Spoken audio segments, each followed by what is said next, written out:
Long ago, before the dawn of recorded history, before empires rose and fell, there was a civilization that defied the natural order of time, one whose brilliance still whispers through ruins and forgotten scrolls.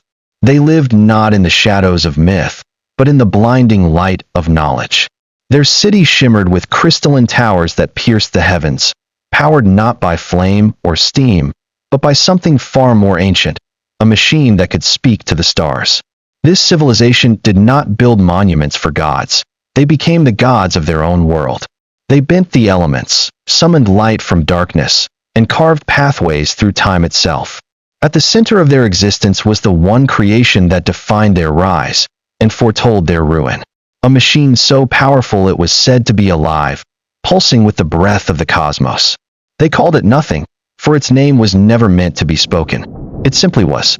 It was built under the reign of a king unlike any other, a man not driven by conquest, but by curiosity. He walked barefoot through the halls of learning and spoke to stars as though they were his equals. One night, under a sky trembling with comets, he dreamt of a device that could harness the very rhythm of the universe. He awoke with the blueprint burning in his mind.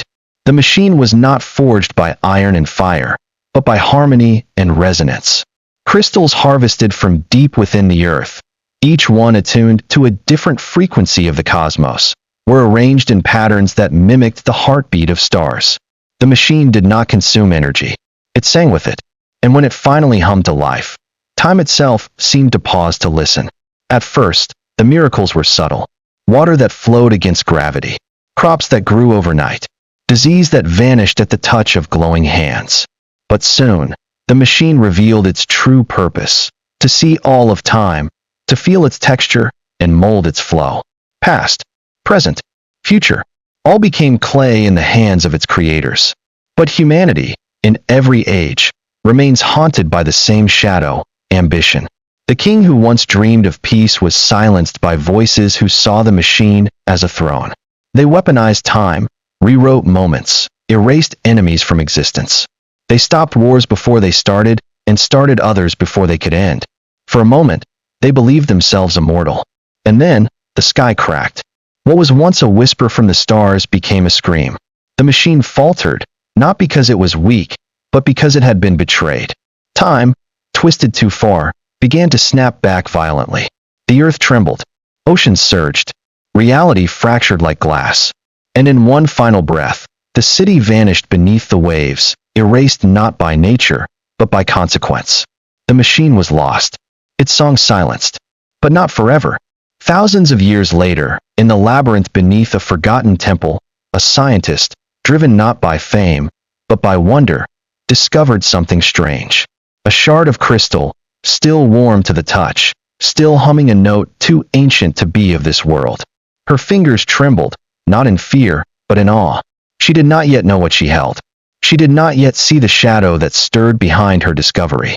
As she unraveled the symbols, decoded the resonance, she found herself walking the same path as the king once did. She saw glimpses of events that hadn't happened yet, faces of people she had never met.